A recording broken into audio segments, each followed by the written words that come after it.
welcome back to my channel. I just wanted to do a sort of like update video today really on different things. So I've started my therapy. I started, when was it? About a week ago, and I've so far had 3 sessions. And because, as I think I mentioned in a previous video, I managed to get I managed to persuade social services to allow me to use my direct payments on this private therapy, which otherwise would have been unaffordable for me, because the people delivering it are like trained in autism, and it's like specialist autism counselling service, all delivered via Zoom, so it's all online. I think they do face-to-face as well, but obviously I wouldn't want that right now anyway. So yeah, so it's all on Zoom. I've had 3 sessions so far. The therapist seems nice. I think I should be able to get on with her.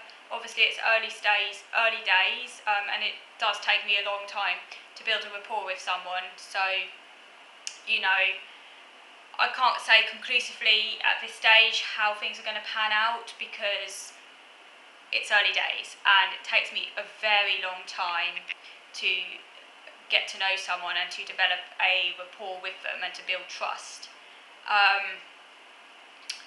There are some, I think, sort of ideological differences, if you want to call it that, between me and the therapist, but that shouldn't in any way impede the therapy, as long as like we don't touch on those areas too much.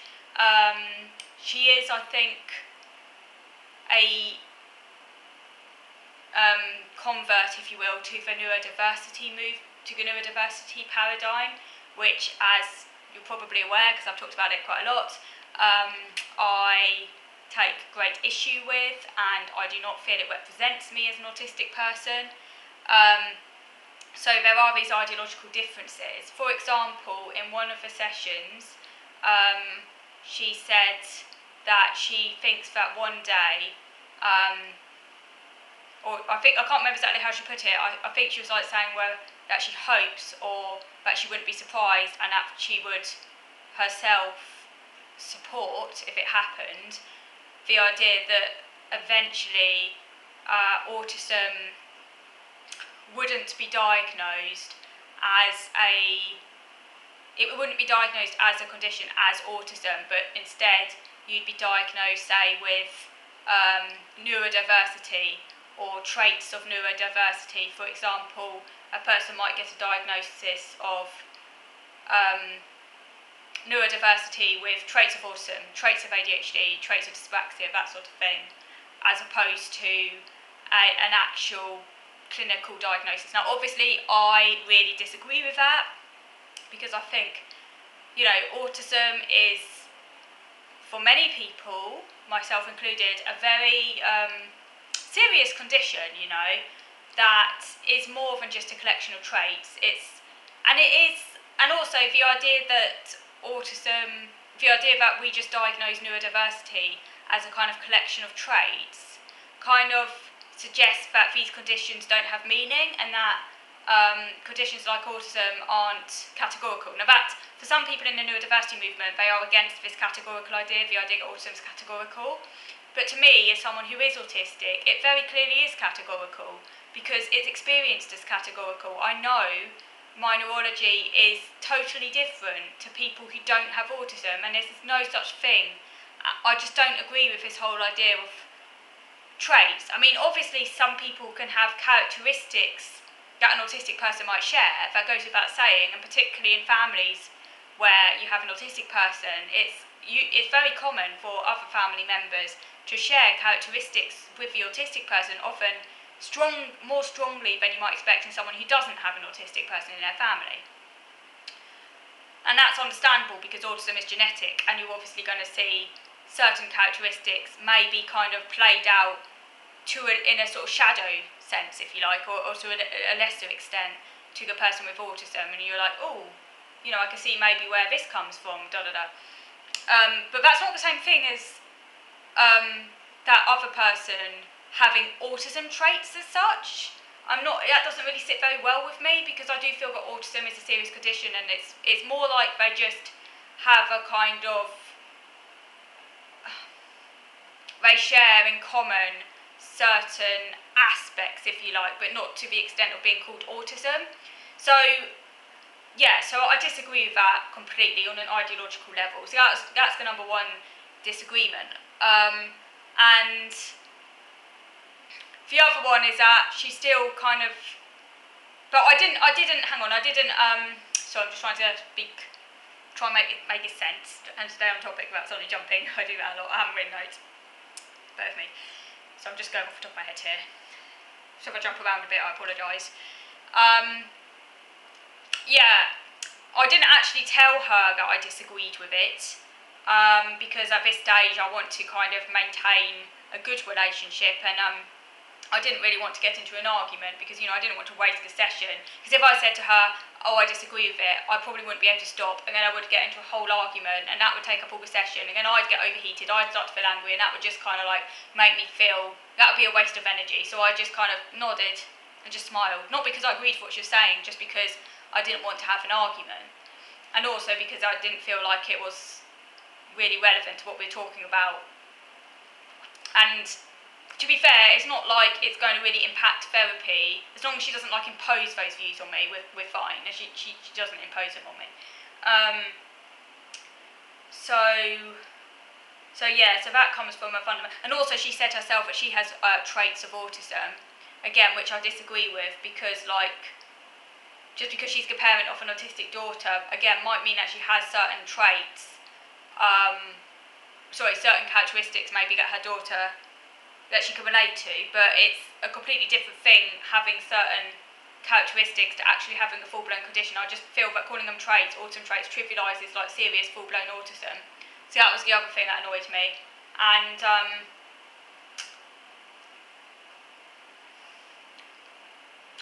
the other thing about Asperger's as well, obviously they've got rid of Asperger's now. She mentioned Asperger's a lot, but obviously that's more to do with the history of it, because obviously Asperger's used to be a diagnosis and they've now got rid of it. And I sort of feel, all in all, I'm not sure, I'm conflicted, and obviously everyone's got different opinions and I'm entitled to their opinions, and there are many people who are autistic who like to have the label Asperger's still, and that's completely cool, and that's their right and their prerogative, and that's completely cool, because everyone's different, you've got to respect that.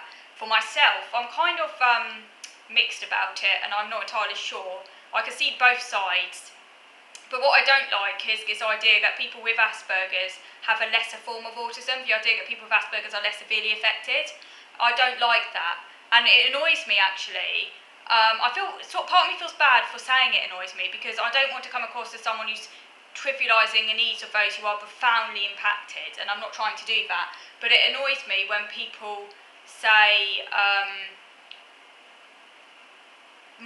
have more severe autism. So for example, she said, when we were talking about when I got diagnosed, she was saying obviously autism wasn't really known about in the 90s, apart from those who have more severe autism, and I was like, well actually my autism is pretty severe, and you saying that more severe autism kind of diminishes my problems, because yes, I'm not saying I have the same needs as someone who needs 24/7 care, but the fact that those people exist and have severe needs doesn't make my needs any less severe.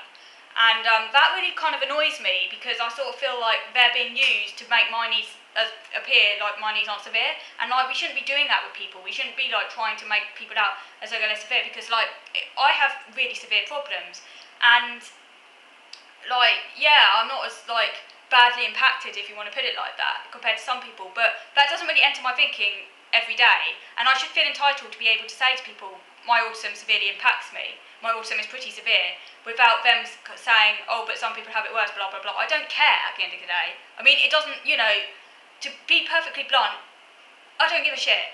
My autism is severe for me, and that's the end of the debate. And it does annoy me when people kind of use other autistics to make it out as though your autism isn't severe. That really annoys me, because it is severe. I'm telling you. I live it every day, and it is severe for me, and that's all that matters. That's my truth, my reality, and I'm getting to the point now where I actually don't care if I offend people by saying that, because why should I worry about offending people? I'm not trying to diminish other people's needs, I'm just simply saying that my needs are severe, and I shouldn't have to shy away from saying that. And it does kind of annoy me when people talk about people with more severe autism as though like their autism is more severe than mine just because they can't speak. When in actual fact you're not comparing, it's like comparing chocolate with cheese, you're not actually comparing the same thing. And that's kind of one argument for retaining the old Asperger's label, is that it was a very clear diagnosis and you could be very severely impacted with Asperger's, and that's not in any way implying that your needs are the same as someone who can't speak at all. It's just simply saying, why do you constantly have to have them as the benchmark? Why do you constantly have to have other people to kind of like decide what's severe? That really annoys me, because we should be looking at individuals, not comparisons at the end of the day. That's kind of what I wanted to say. So yeah, so that annoys me. But anyway, again, I didn't say anything, I just kept, because I'm like, well, at the end of the day, you know, just because she says that, it doesn't make it true. You know, that's just an opinion, and like my truth, my reality, my concrete lived experience is my reality, and I know my reality, and what someone else says about me doesn't work, isn't basically, if they say something that's not my reality, that doesn't make them right just because they said it, because this is my reality and my truth, and like, I don't have to kind of defend myself, you know, because that's just a waste of energy, and it's like, you know, just because they say that or think that isn't going to change the facts, and I just have to kind of like think, okay, I'm not going to waste energy on this, you know, we'll just, later on, I might possibly tell her, you know, if it comes up again, I might kind of express myself, but at this point in time, I'm just trying to keep it all cool, because I don't want there to be arguments, because obviously it's something that personally impacts me, so I don't want there to be arguments at this point in time, because it's a very philosophical discussion, isn't it? And obviously and also it's a very personal discussion, you know. But she seems nice, so cross fingers, things will go okay, just as long, you know, obviously there's neurodiversity, ideological differences are there, but as long as they're not too deeply, as long as, you know, we stay away from them and I don't get into them too deeply, I think it should be fine. But time will tell. Okay, so I just wanted to, that's my little update on the therapy and how I'm feeling about it. Kind of a bit mixed. I'm positive that I'm having therapy. I feel that I feel very lucky and very privileged that I've been able to get it, because it's really hard to get, and I can go at my own pace, and that's really great. And also I'm allowed to have, currently I'm having about 2 sessions a week. I could potentially get more eventually, but we'll see how it goes. And it's gonna, you know, it's just long term, this stuff. She seems nice, I feel I'll get on with her. I just want, you know, it's gonna take a long time to build that rapport. Obviously no one's perfect. It's very rare for me to like, generally speaking, I nearly always find fault with someone, because that's the nature of me. I'm a bit like a cat in that respect. I'm quite feline. Sorry. Before I choke on my saliva. What I wanted to say is that, yeah, I kind of like,